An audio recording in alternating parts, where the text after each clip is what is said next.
كنت مشغول الفترة اللي فاتت دي جامد وتعبان نفسيا بسبب إن عربيتي الكيا سيرنتو اتسرقت.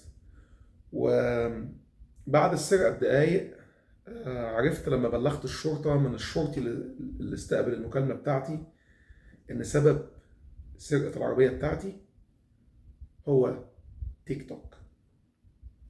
تفاصيل هقولها لكم بالتفصيل في حلقة النهاردة. أنا أيمن أمير وحضراتكم بتتفرجوا على من أمريكا مع أيمن. أهلا بيكم من أمريكا مع أيمن. بصراحة اتقهرت كتير لأن ولا في حد على السوشيال ميديا اتكلم عن الموضوع ده، ومن الناس اللي أنا بتابعهم ولا ذكروا الموضوع ده خالص. وأنا كنت أخدت حذري وأخدت سيارتي وأخدت بالي وكنت عملت أبديت. اللي حضراتكم سمعتوه ده جزء من رسالة جاتني من أحد الناس الأفاضل اللي بيتابعوا القناة عندنا، وهي طلبت مني إن أنا أحكي التجربة بتاعتها الشخصية اللي حصلت معاها.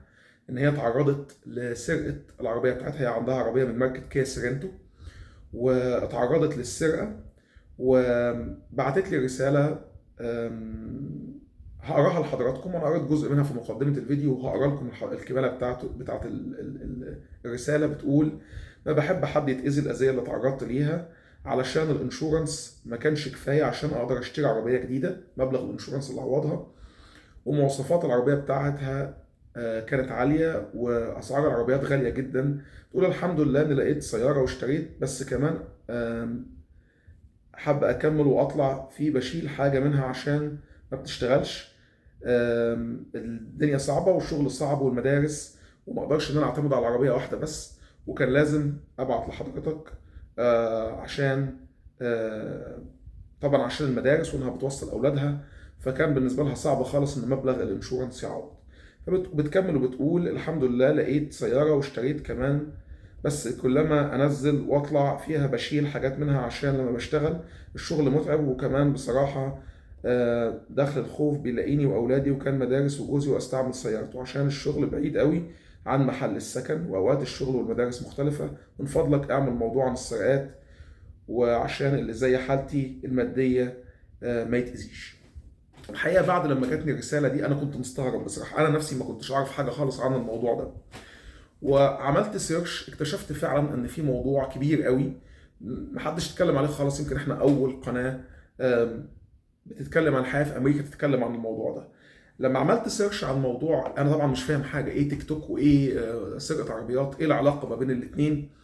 لما دخلت عملت سيرش على النت اكتشفت ان الموضوع موجود فعلا، وكان منشور على نيويورك بوست وعلى اكتر من مكان زي ما حضراتكم شايفين على الشاشه. ده البوست بتاع نيويورك بوست، وفي كمان اكتر من مكان اتكلم عن الموضوع ده.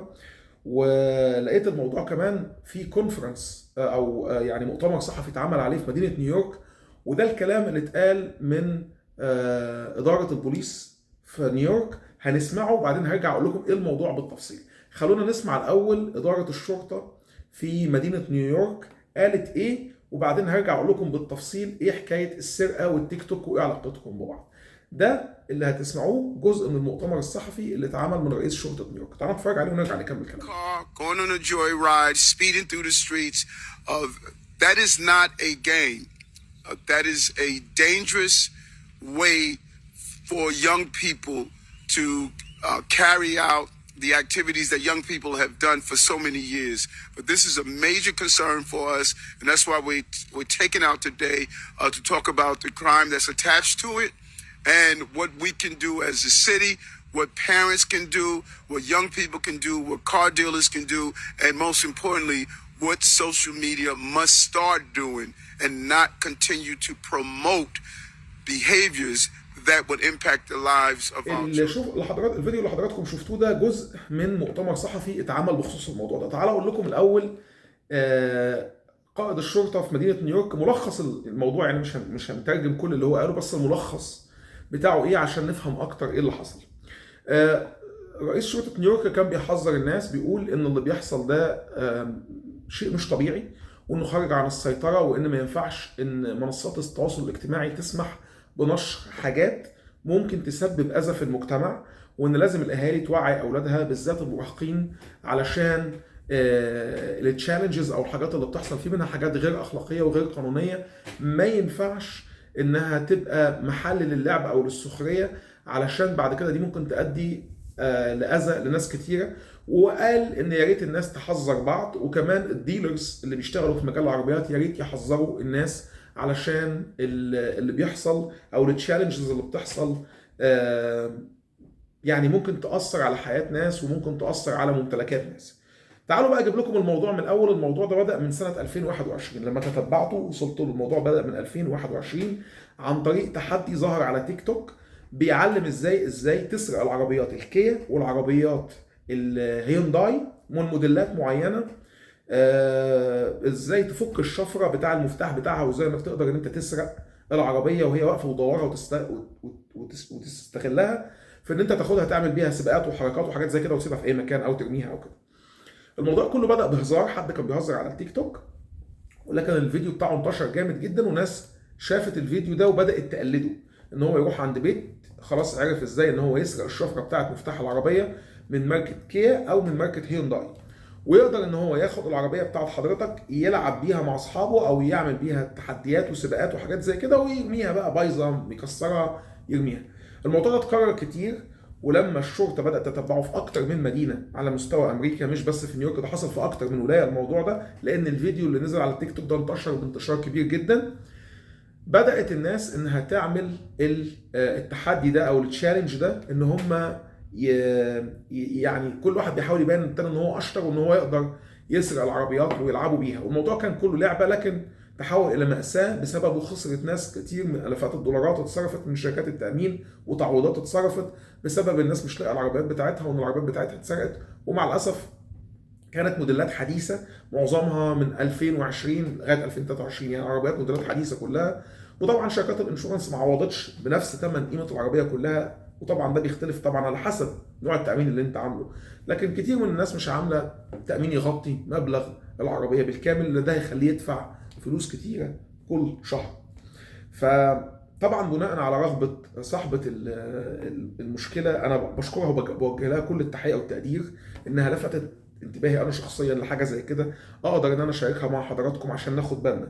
اللي عنده حاجه زي كده يا ريت يتواصل، اللي عنده عربيات من موديلات كيا او هيونداي يحاول يتواصل مع الديلر بتاعه ويشوف لو في اي حاجه ممكن يغير بيها البصمه بتاعه المفتاح، علشان محدش يقدر ان هو يسرق العربيه بتاعته او يتعرض لنفس الاذى اللي اتعرضت له صاحبه المشكله. كمان لو انت لاحظت، لو انت حسيت باي حاجه غريبه، من فضلك بلغ على طول الشرطه. يعني حسيت ان في حد حاول انه يعمل حاجه زي كده في العربيه بتاعتك، ما تستهونش قوي، لان ممكن زي ما بيقولوا كده ايه، مش يعني ممكن مره تصيب ومره تخيب. يعني ممكن مره فعلا تشوف حد حاول ان هو يفتح العربيه بتاعتك بس انت ما خدتش بالك او ما اديتش اهتمام. لا، لو عندك عربيات من الموديلات دي، او حتى لو من اي موديل تاني، جايز يكون الموضوع في موديلات تانيه بس احنا ما نعرفش. يعني لما انا عملت سيرش على الموضوع ده، اكتشفت ان معظم الحاجات من موديلات كيا وهيونداي. جايز يحصل الحاجات دي في موديلات تانية، عربيات اغلى شويه، الله اعلم. بس حبيت ان انا اعمل الفيديو ده كنوع من التحذير والتنويه لكل الناس اللي عايشه في امريكا وكندا، لان الموضوع كمان اكتشفت ان هو ليه بعض التداعيات في بعض المقاطعات في كندا. اكتشفوا ان التشالنج ده او التحدي ده حصل، وبما ان هو مرتبط بنوعين من العربيات، فالعربيات دي موجوده هنا وموجوده هناك. فبرضه لو انت تعرف حد عايش في كندا، او لو تعرف اصحابك، ابعت لهم التحذير ده علشان ياخدوا بالهم. انا نشرت لحضراتكم المحتوى بمنتهى الامانه زي ما جاتني الرساله، وفي نفس الوقت برضه زي ما لقيت الموضوع على المعلومات اللي لقيتها يعني متاحه على النت بخصوص الموضوع ده. زي ما قلت لحضراتكم الموضوع بدا في فتره كورونا في 2021، لكن اتفتح تاني في 2023، وبدات الناس تشير الفيديو مره تانيه بتاع الشخص اللي بيقول ازاي تقدر انك تعمل تسرق العربيات دي. فحبيت اشاركه من حضراتكم كنوع من الحذر والتوعيه. ربنا يحفظكم كلكم سالمين ومحدش فيكم يتعرض ابدا لاي اذى. بفضلك، ده فيديو مهم جدا، شاركه مع كل الناس. اعمل شير على قد ما تقدر لاصحابك، لحبايبك، في الجروبس اللي انت عندك على الفيسبوك، لان عايزين نوعي الناس. جايز انت تساعد حد يكون اتعرض للمشكله او اتسرقت عربيته بالفعل وهو ما يعرفش هي فين او مكانها ايه. جايز يكون ده حاجة من ضمن الحاجات. يعني بنحاول بقدر الإمكان نوعي بعض، كلنا في الغربة وكلنا عايشين في نفس البلد، فبنحاول نوعي بعض واللي عنده معلومة يشاركها مع حبايبه. أتمنى الفيديو يكون فادك ولو بحاجة صغيرة، وأتمنى ما أكونش طولت على حضراتكم وأكون عرضت لكم المعلومة زي ما وصلتني. أشكركم جدا جدا جدا، وبتمنى لصاحبة المشكلة إن ربنا يعني يا رب يوفقها ويعوضها في المشكلة اللي هي فيها. ولكل الناس اللي بيتابعونا في كل مكان سواء جوه أمريكا أو بره أمريكا، بتمنى لكم لحضراتكم ولكل حبايبكم السلامة والخير دايما. أشكركم جدا، وكان معاكم أيمن من أمريكا.